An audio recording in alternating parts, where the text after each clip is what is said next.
მოგესალმებით, ეს არის მედიახმის პოდკასტი და მცირე პაუზის შემდეგ ვაგრძელებ ჩვენი პოდკასტების სერიას დეზინფორმაციის, პროპაგანდის შესახებ და დღეს ძალიან საინტერესო თემა გვაქვს. ჩვენი სტუმარი არის ალექსანდრე კუხიანიძე, თბილისის სახელმწიფო უნივერსიტეტის პროფესორი და პოლიტოლოგი. გამარჯობა ბატონო ალექსანდრე, მადლობა რომ ხართ ჩვენთან და დღეს საუბრობთ Deep State-ზე. ვიცი რომ ძალიან ბევრი ადამიანს აქვს კითხვა, მეც რომ არ დავუმალო, იმიტომ რაც უნდა ბევრი ასე ვთქვათ, დავგუგლოთ თუ ინფორმაცია მოვიძინოთ, მაინც ბუნდოვანი არის თუ რასთან გვაქვს საქმე, ძალიან ხშირად ჩვენი ხელისუფლება და არა მარტო ჩვენი ხელისუფლება ახსენებს ხოლმე რაღაც ნეგატიურ კონტექსტში, შეთქმულების თეორიების კონტექსტში და ყველა საინტერესებს რა ძალაზე არის რეალურად საუბარი, არსებობს თუ არა საერთოდ Deep State-ი. და პირველ რიგში ზუსტად ეს კითხვა და დაგისვათ ეტიმოლოგიის დონეზეც კი საერთოდ საიდან მოდის ეს ამბავი და რასთან გვაქვს საქმე. სხვადასხვა აზრები არსებობს, მაგრამ უფრო გავრცელებული არის ის, რომ ეს ტერმინი პირველად გამოიყენეს თურქეთში. და ეს ტერმინი ნიშნავდა თავდაცვის სტრუქტურებში, უსაფრთხოების სტრუქტურებში, სადაზვერვო სტრუქტურებში არაფორმალური ურთიერთობები სახელმწიფო მოხელეებს შორის და ეს არ ნიშნავს აუცილებლად რაღაც ნეგატიურს. უბრალოდ ნებისმიერ სახელმწიფოს ყავს თავისი ბიუროკრატია, არა მხოლოდ ძალოვანი სტრუქტურები და ყავს გავლენიანი ჩინოვნიკები. მათ შორის არის გარკვეული ტიპის ურთიერთობა. ბევრი თუ სახელმწიფო არის დემოკრატიული, ემსახურება კანონს და სახელმწიფოს და ეს არის მაღალი დონის პროფესიონალური ბიუროკრატია, რომელიც საჭირო არის, ჭირდება სახელმწიფოს. მაგრამ ხშირად სხვა მიდგომით როცა პოლიტიკურ ელიტას არ აწყობს რაღაც, ის იწყებს გამოყენებას ეგრეთ წოდებული Deep State-ის, ღრმა სახელმწიფოს ტერმინის, იმისათვის, რომ ზეწოლა მოახდინოს პროფესიონალურ ბიუროკრატიაზე და მოიყვანოს ლოიალური დემოკრატია. თუმცა მეორე მხრივ, ურთიერთობები ბიუროკრატებს შორის შეიძლება იყოს, ესე იგი, უარყოფითი მნიშვნელობა ქონდეს ამას ნეგატიური, როცა მზადდება მაგალითად სახელმწიფო გადატრიალება. თუ სახელმწიფო არის ნამდვილად დემოკრატიული, მაგრამ ბიუროკრატია ამზადებს ცვლილებას. აი ამ შემთხვევაში, რა თქმა უნდა, პრობლემაა, ჩვენ გვაქვს პრობლემა. ტერმინი თვითონ Deep State არის საკმაოდ ისეთი მრავალფეროვანი და აქედან გამომდინარე, ყველა ვის გააგაშენ თუ ვის რა მიზნები აქვს და ინტერესები აქვს, სხვადასხვანაირ კონტექსტში იყენებს ამ ტერმინს. თუმცა ისტორიულად ეს ახალი მოვლენა არ არის, იგი შეიძლება ტერმინი იყოს ახალი. ამერიკაში მაგალითად ტრამპის პირველი ვადით არჩევის დროს 2016 წელს აქტიურად იყენებდნენ ამ ტერმინს. მაგრამ თვითონ როგორც მოვლენა ის ყოველთვის არსებობდა. ძველ დროს, შუა საუკუნეებში, ახალ დროს, ყოველთვის იყო შეთქმულება, მასონებზე იყო ლაპარაკი, დიახ, გადატრიალებებზე იყო ლაპარაკი და ეს, რა თქმა უნდა, თავის შინაარსით მიუთითებს იმაზე, რომ ელიტებს საქმე ჰქონდათ ეგრეთ წოდებულ Deep State-თან. აი თქვენ რასაც ამდა მეც რაც ინფორმაცია მომიძიებია ეს იგივე თურქეთის შემთხვევაში ვთქვათ არაბული ქვეყნების შემთხვევაში ყველგან ყავს ჩემი შთაბეჭდილება რომ ეს არის რაღაც ლოკალურ დონეზე ანუ ბიუროკრატია რომელიც არ ჩანს მართველები თუ გადაწყვეტილების მიმღებები რომლებიც არიან კულისებში მაგრამ ეს არის ლოკალური როცა ჩვენი ხელისუფლება ჩვენ გვესაუბრებთ Deep State-ზე აქ ხედავთ რაღაც გლობალური ომის პარტიასაც ახსენებენ თითქოს და ეს არის რაღაცა ორგანიზაციული სტრუქტურა საერთაშორისო მასშტაბის მსოფლიო დონის ადამიანები რომლებიც გადაწყვეტილებებს იღებენ ყველას შესახებ და მათი ძალაუფლება თუ გავლენა არის უკიდეგანო თქვათ მათ შეუძლიათ რაღაცა გადატრიალება მოახდინონ ევროპის რომელიმე ქვეყანაში ან საქართველოში ჩაერიონ, იქ ამერიკაში რაღაც გააკეთონ, რა ვიცი, ჩინეთში და ასე შემდეგ. ასეთი ბუნებაში თუ არსებობს ან რაღაც ნიშნები მაინც თუ არის, რომ ამ დონის რაღაცა გლობალური ძალიან ორგანიზებული სტრუქტურა არის, რომელიც ესე გადაგმული აქვს ფესვები და ყველგან ყველაფერში ერევა და ჩვენ არ ვიცით, ვთქვათ, ერთი ადამიანიც კი, ვინც იქ, ან შეიძლება ვიცით და მე არ ვიცი, ვინც ვთქვათ იქ ხელმძღვანელობაშია. მართალმზადებით პრინციპში ეს მოვლენა არის ესეთი ლოკალური ხასიათის, მაგრამ ეს ყველაფერი დაკავშირებულია გლობალიზაციის პროცესებთან. შუა საუკუნეებში საზოგადოება იყო ფრაგმენტირებული. არ იყო გლობალური. შესაბამისად, ელიტებიც შეზღუდული იყვნენ იმ რეგიონით, სადაც ისინი მოღვაწეობდნენ, მათ შორის ბიუროკრატია.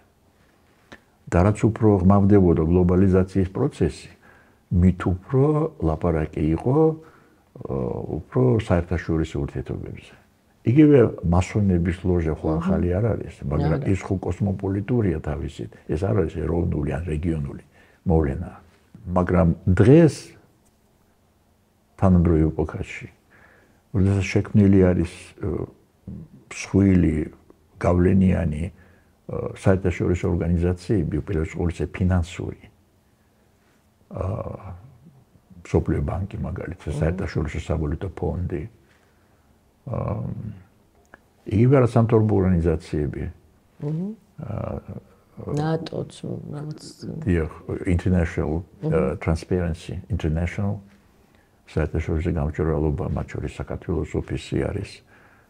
ელიტებს ესე იგი ისინი ცდილობენ მოძებნონ რაღაც ან დასაბუთება, ან ტერმინოლოგიურად დააბრალონ, რომ ეს არის საერთაშორისო გავლენა. შესაბამისად, შეიქმნა ტერმინი გლობალური ომის პარტია. რა არის ეს პარტია, არავინ არ იცის, მაგრამ თავარია, რომ ტერმინოლოგიურად არსებობდეს ეს. ამ თეორიაში ქვია სეკიურიზაციის პროცესი, როცა საფრთხე არ არსებობს, მაგრამ პოლიტიკოსები თავისი ბიზნესის მიღწევისათვის იწყებენ მსჯელობას, რომ რაღაცა მუქ არ არსებობს იქედან, აქედან ეს და ერთ-ერთი მათგანი არის გლობალური ომის პარტია.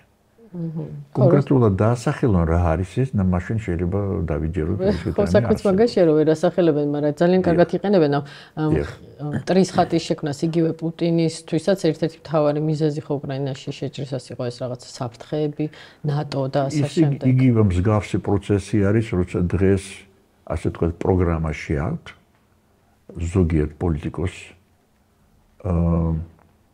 სამოქალაქო საზოგადოება.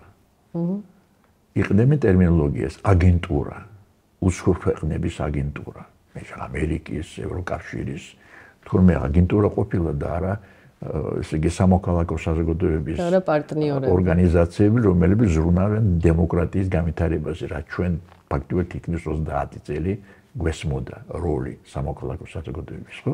გასაგები მიზანი რა არის? იქ სადაც საქმე გვაქვს ჩვენ ავტორიტარიზმთან, ავტორიტარიზმ არ აწყობს დამოუკიდებელი პრესა, სამოქალაქო საზოგადოება და რა თქმა უნდა იყენებენ ყველა ღონეს, მათ შორის იდეოლოგიურს, პროპაგანდას იმისათვის, რომ მოახდინონ კომპრომიტაცია სამოქალაქო საზოგადოების. ამიტომ დღეს გვაქვს ტერმინი, ეს არის deep state-ის, ასე თქვა, ნეგატიური გაგებით ერთ-ერთი ელემენტი, როცა ჩვენი სამოქალაქო ორგანიზაციები მონათლულია როგორც აგენტურა.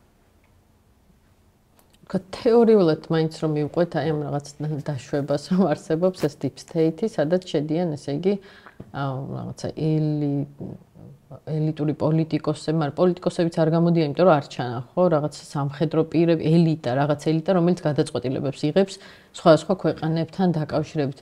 ტექნიკურად, პოლიტიკურად, საერთაშორისო დონეზე როგორ შეიძლება, რომ ასეთმა რაღაცა გლობალურმა ორგანიზაციამ ისე იფუნქციონიროს, რომ ჩვენამდე ამ საუკუნეში, სადაც არა ვიცი ინფორმაცია წამის მიასაჯში ვრცელდება, ვერ მოაღწიოს თუნდაც ერთმა სახელმა და გვარმა რაღაც ჭორის დონეზე მაინც რომ სიტყვაზე deep state-ის სათავეში დგას აი ეს და ეს ადამიანები. შეიძლება ბუნებაში ესეთი რაღაც ორგანიზაცია არსებობს, რომელიც იმდენად საიდუმლო იყოს, რომ მხოლოდ ვიცოდეთ მოყოლით და ჭორად და როცა ჩვენი ხელისუფლების წევრები სულ გვაშინებენ ამ დისცეიდით, ვერ გვეუნებიან ვიზე არის საუბარი, ვერც სახელობითად, ვერც ორგანიზაციულად. ისეთ რა მეცნიერებაში ბრძოლობა ეფუძნება ფაქტებს, კონკრეტიკას, სწორედ ის, რაზეც თქვენ ლაპარაკობთ. და მხოლოდ ფაქტების ანალიზით ჩვენ შეიძლება გავაკეთოთ დასკვნა, არსებობს მსგავსი რამ თუ არ არსებობს. თუ არსებობს ფაქტების ნაკლებობა და არსებობს არის მხოლოდ ზოგადი მსჯელობა, მაშინ ჩვენ საქმე გვაქვს მეზღაპრეებთან და არა მისიონერ მიდგომასთან. გამოგონილი იდეა, რომელიც ვრცელდება მასებში, საფრთხობელას სახით და როცა ხშირად მეორე ფერი და იგივეს ადამიანები ამიტომ დაჭერათ ეს რომ არიციან არსებობს ეს თუ არა, მაგრამ ყოველდღე როცა ესმით და იგივეა, იცვლება ფსიქოლოგია და იჯერებენ, ხო? რო არ არსებობდეს ხო არ გვეტყვიან, მაგრამ იმაში ფაქტი ხო თქვენ რაც თქვით, ერთი ფაქტი მე არ მახსენდება არც ერთი ფაქტი. რა უნდა გაანალიზონ მეცნიერებმა თუ არ არსებობს? მე მონაწილეობდი არაერთ ამერიკულ პროექტებში, ევროკავშირის პროექტებში. მაგალითად, იყო USAID-ის ადგილობრივი მმართველობის რეფორმის ინიციატივა, ესეთი პროექტი. ძალიან კარგად ვიცი, რომ ეს პროექტები მიმართულია დემოკრატიის განვითარებაზე საქართველოში. და ეს იყო 2001 წლებში, როდესაც სიტუაცია იყო საკმაოდ მძიმე საქართველოში, კორუფციაც იყო, დანაშაულიც იყო, მერები და გამგებლები ინიშნებოდნენ, არჩევითი არ იყო. და საკმაოდ სერიოზული პრობლემები ჰქონდა თვითმმართველობის დარგში. ძალიან კარგად ვიცი, რომ ეს ნამდვილად არ იყო იმ უარყოფითი გაგებით, აგენტურა თუ deep state. ეს იყო საერთაშორისო პროექტი, ამ სიტუაციაში ამერიკული პროექტი, მხარდაჭერილი USAID-ის მიერ, იმისათვის, რომ საქართველოში განვითარდეს ადგილობრივი დემოკრატია. რაც პარტნიორი, როდესაც აფინანსებს როცა ხელისუფლებას არ აწყობს დემოკრატიის განვითარებას, იწყება დემაგოგია, მე სხვას არაფერს დავარქვებ ამას, deep state-ის შესახებ, საერთაშორისო რაღაც აგენტურის შესახებ, შეთქმულების შესახებ, ჯაშუშების ძებნა. აქ ამ ხრივ ახალი არაფერია. იქ, სადაც არის ავტორიტარიზმი, არის მსჯელობა უარყოფითი გაგებით deep states. რომ ვაღიარო ძალიან მიყვარს მე ეს შეთქმულების თეორიები და რაღაც ხშირად ვეძებ ხოლმე ამის შესახებ ინფორმაციას. ბევრი წამიკითხავს მასონების შესახებ. რაღაცნაირად რომ შევადაროთ მასონების თემას deep state, იმიტომ რომ მასონები რეალურად არსებობდნენ, ჰქონდათ სიმბოლიკა, ასე თუ ისე ცნობილი იყო ვინ იყო, დღემდე არსებობენ, თუმცა ეს არ არის იმ გაგებით მასონები, რომელზეც ასევე არსებობს საფრთხობელას ვერსია, რომ ისევ რაღაც გლობალური ორგანიზაცია, რომელიც ჩუმად მარტო ერთმანეთს რაღაცებს ანიშნებენ, მახსოვს იყო ეგ ხელებით ანიშნებენ. ალბათ სავარაუდოდ თავის დროზე ანიშნებდნენ, როცა არ იყო სხვა კომუნიკაციის საშუალებები, თუმცა დღეს უკვე მასონები რაღაც სხვა ფორმით არსებობენ. რეალურად რა არის თუ არა რაიმე კავშირი მასონების ლოჟებსა და აი ამ მოგონილ თეორია შორის, რასაც ჩვენ ვეძახით გლობალურ ჩვენ რა, ვინც ეძახის გლობალურ ომის პარტიას, ან კიდე deep states. ნუ მასონები თუ არსებობენ, ეს არ არის გლობალური ომის პარტია, საერთოდ ომის პარტია არ არის. ამიტომ აქ კავშირს მე არანაირ კავშირს ვერ ხედავ. და საერთოდ არ ვიცი ვის გულისხმობ გლობალური ომის პარტიაში. არის ზოგადი ფრაზეოლოგია თუ ეს არის ის ძალა, რომელიც ეხმარება უკრაინას, რომ არ წააგოს ეს ომი და არ გახდეს აგრესორის მსხვერპლი, და ამას თუ უწოდებ ომის პარტიას, ამას ვერ დავეთანხმები. ჩვენ ვიცით, რომ სახელმწიფო რომელიც ღიად ეხმარებიან, მაშინ რაღაც უნდათ ახ რაღაც შეთქმულების თეორია, ხო? სხვა ვინ რაღაც ძალა, რომელიც ითხოვდა საქართველოს ომში ჩაბმას, თვითონ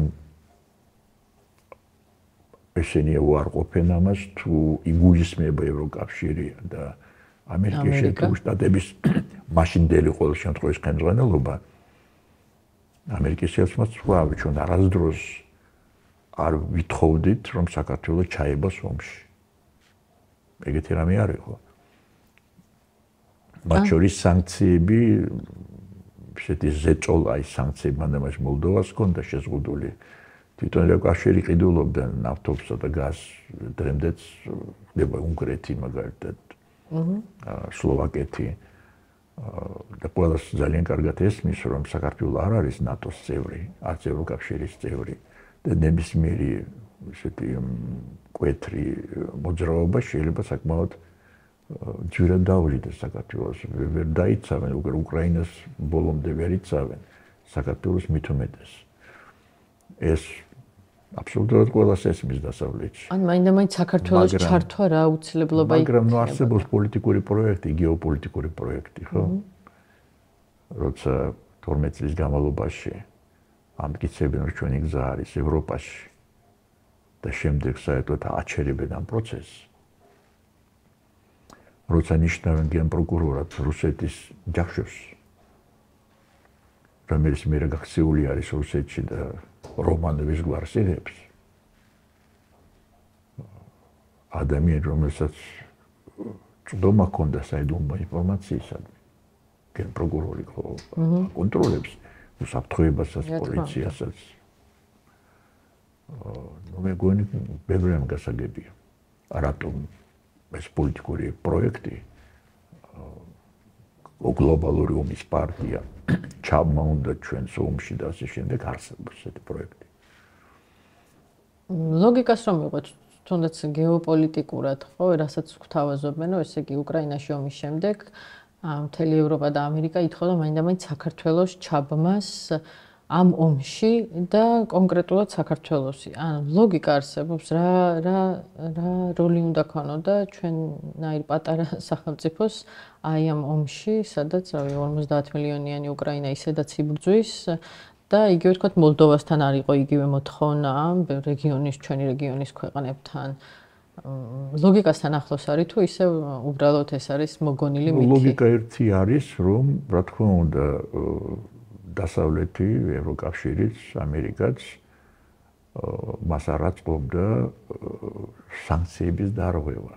იმიტომ საქართველო არის ტრანზიტის ქვეყანა და თუ საქართველოს გავლით, თქვათ რუსეთის ტერიტორიაზე მოხდება ეგრეთებული ჩიპები, ელექტრონული მოწყობილობა, რომელსაც შემდეგ იყენებენ იარაღის მომზადებაში, ეს რაკეტები იქნება თვითმფრინავები და ასე შემდეგ, დრონები, მაშინ ეს არის პრობლემა. საქართველო უბრალოდ არ უნდა დაუშვას ეს.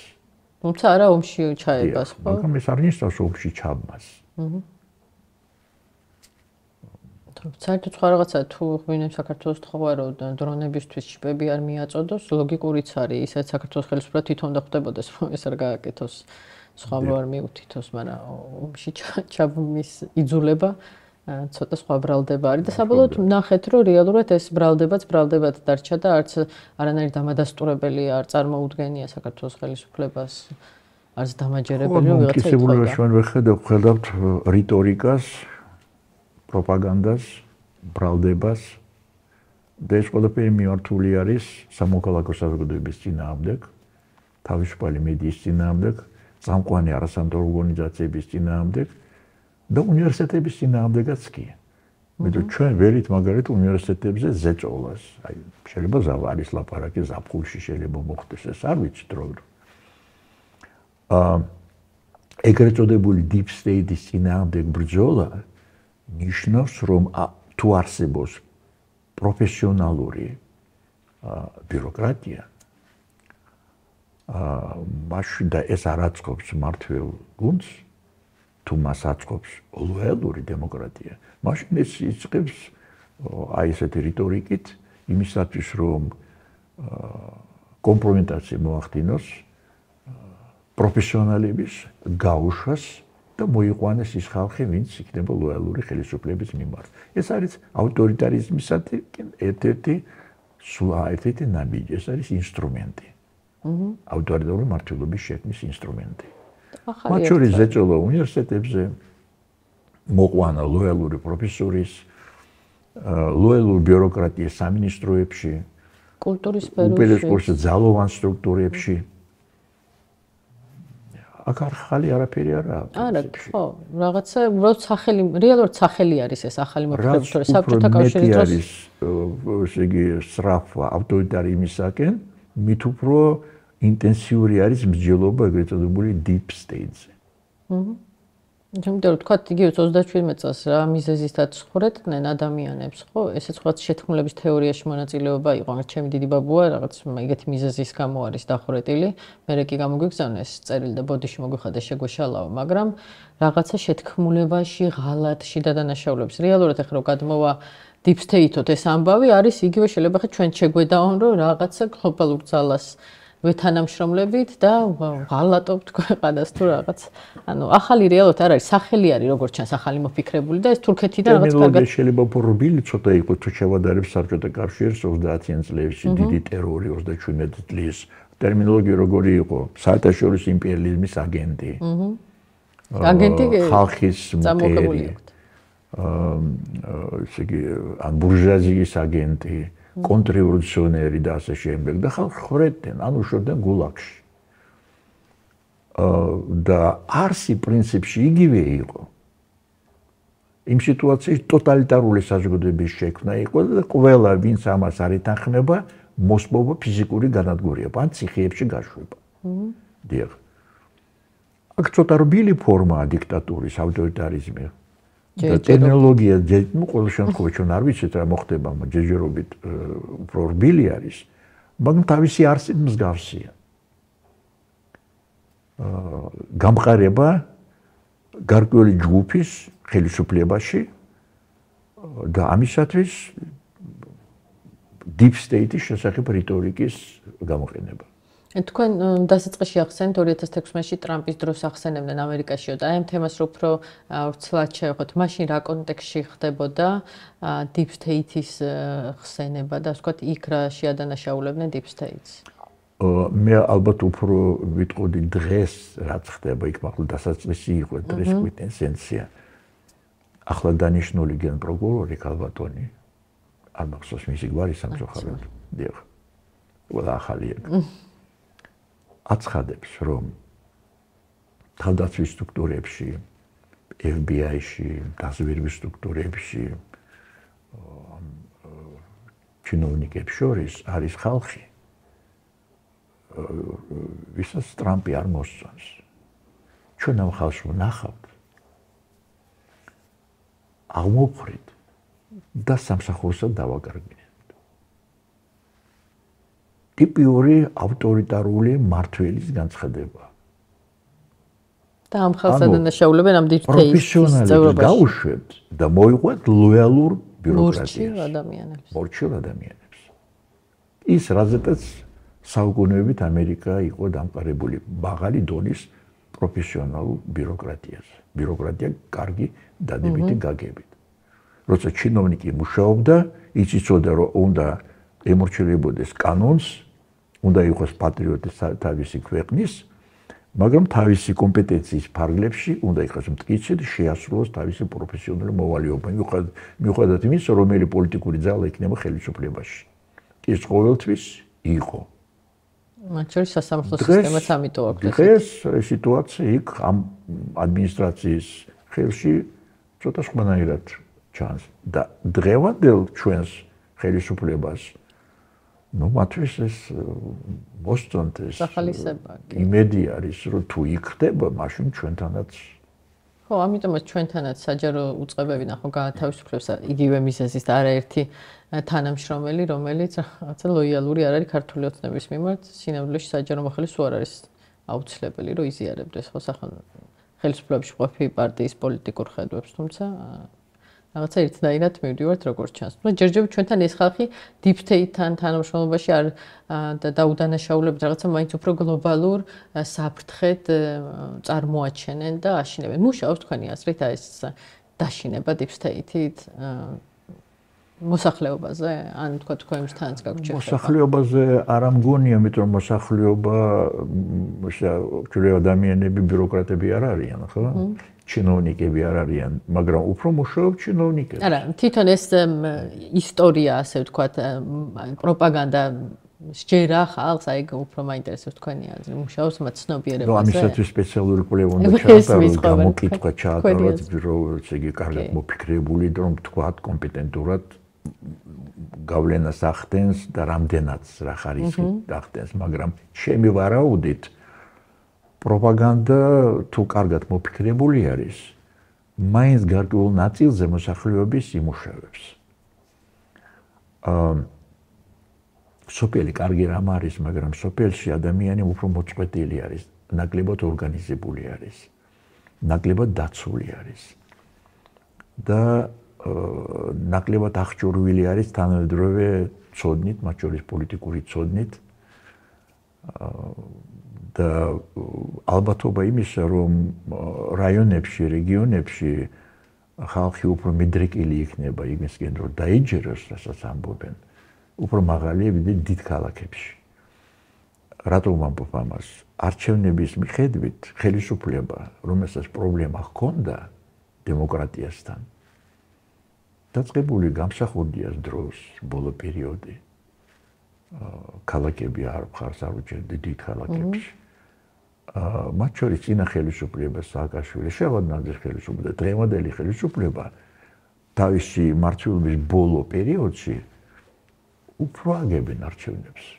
იმიტომ რომ ქალაქებში, დიდ ქალაქებში არიან პოზიციური პარტიები, არასამთავრობო ორგანიზაციები, უნივერსიტეტები, მოძრაობები, ოპოზიციას მეტი საშუალება აქვს, რესურსი ნაკლები აქვს, რომ რეგიონებში იმუშაონ, ან ხანდახან სურვილიც.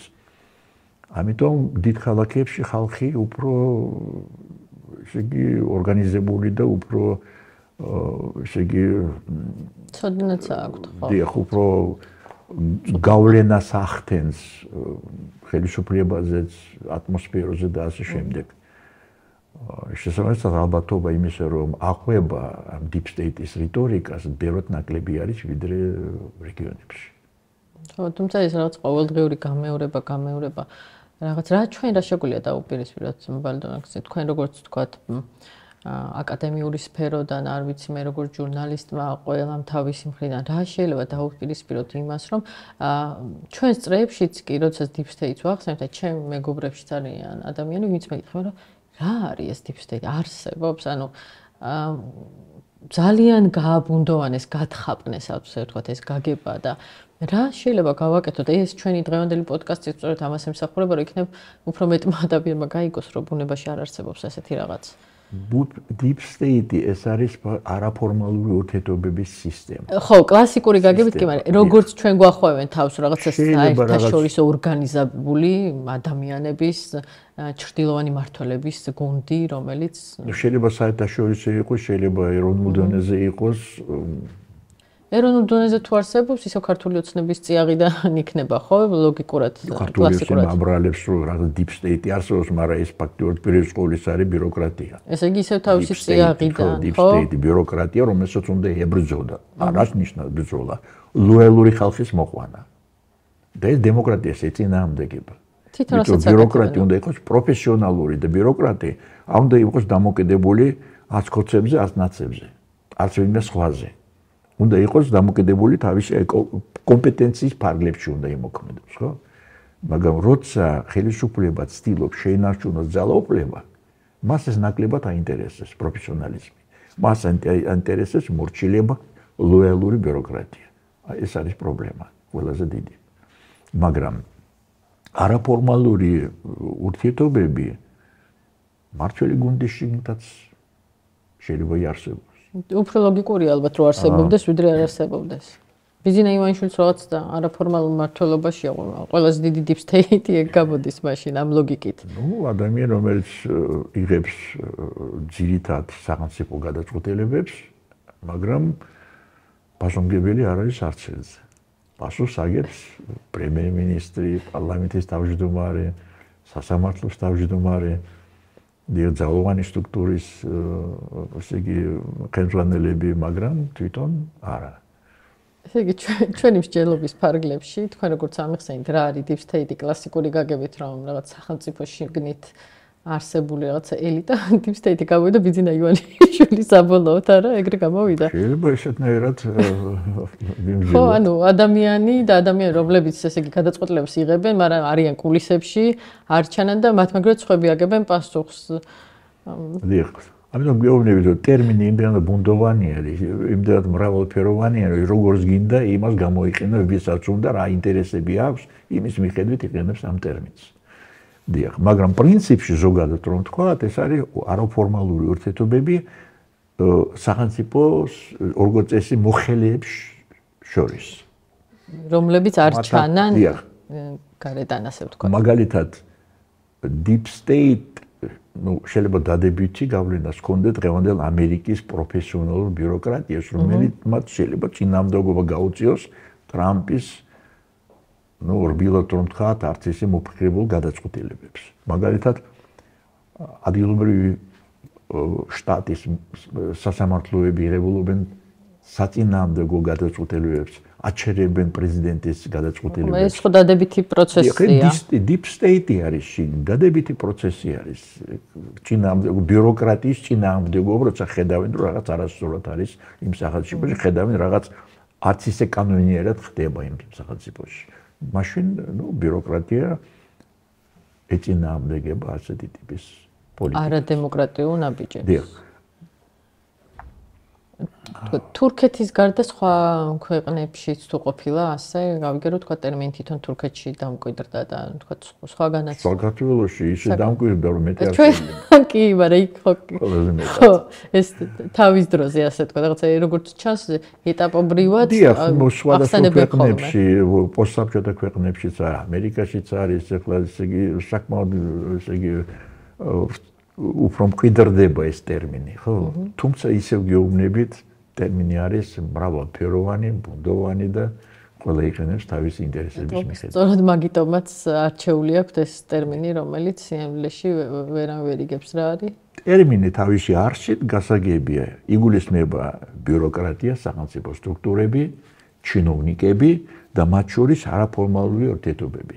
რა ტიპისაა ეს არაფორმალური ურთიერთობები? მიმართული არის ავტორიტარიზმის გამყარებისაკენ. თუ წინააღმდეგობა ავტორიტარიზმის წინააღმდეგ აი ამაზე დამოკიდებული არის რა არის ესე იგი კარგია თუ ცუდია. კარგია თუ ცუდია და ჩვენთან თუ ამ კლასიკური გაგებით თუ გავიგებთ და თუ არსებობს და ხელისუფლებას თუ ხელს უშლის ესე იგი ავტორიტარიზმის წინააღმდეგ არის მიმართული და კარგია მაგრამ ალბათ ეს ტერმინი არ შეესაბამება იმ თუნდაც მოძრაობას რომელიც ეწინააღმდეგება ხო იმიტომ რომ ბიუროკრატია არ მგონია რომ არის ის ხალხი ვინც ეწინააღმდეგება ავტოკრატიას დღეს ჩვენ სახელმწიფოში ეს არის ალბათ უფრო არასამთავრობო ორგანიზაციები ხო რთული ამის თქმა იმიტომ რომ ღიად შეიძლება ერთეულებს ჰქონდეთ ეს აი ნახეთ გახსოვთ პოლიციის ზოგიერთი მაღალჩინოსანმა წავიდა და პროტესტის სახით არსებობს კიდევ პასიური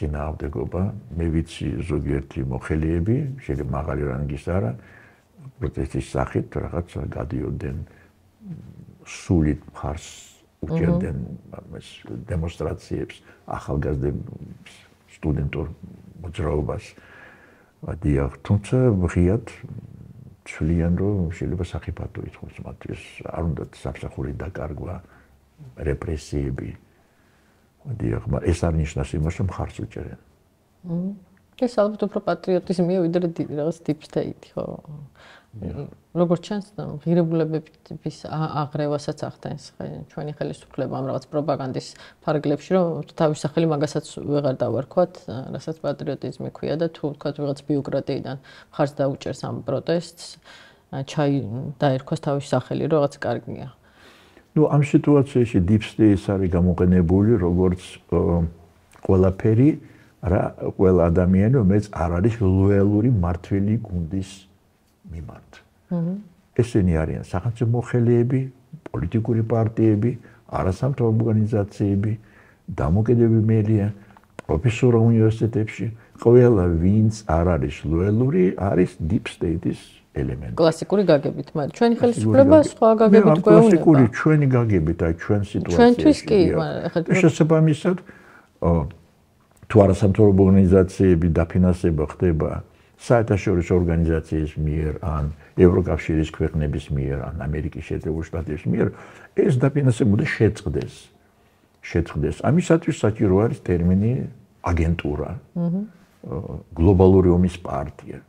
რაღაცა გაამართლონ თავიანთი არადემოკრატიული ნაბიჯები. ყველაფერი deep state-ის ელემენტები აი ამ მიზნით იყენებენ ამ ტერმინს. რომ შევაჯამოთ ბატონო ალექსანდრე, როგორც დავიწყეთ, რომ deep state-ი სინამდვილეში არ არსებობს, ესე შთაბეჭდილებითაც ვასრულებ ამ პოდკასტს, იმ გაგებით არ არსებობს, რა გაგებითაც ჩვენ გვაწვდიან რაღაცა მტრის ხატი, უცხოური ძალა და ასე შემდეგ. იმედია ჩვენი მაყურებლისთვის, მსმენელისთვისაც რაღაცა სიახლე იყო და საინტერესო რაღაცები გაიგეს. სიმართლე ვთქვათ, ჩემთვის ძალიან საინტერესო იყო კლასიკური გაგება deep state-ის, რომ ეს არის ხალხი შიდა ბიუროკრატია, თუმცა როგორც ჩანს, სხვა deep state-ი ისე ვუბრუნდები იმას, რომ მრავალფეროვანია, როგორ გვესმის რა კუთხით ვუდგებით ამას.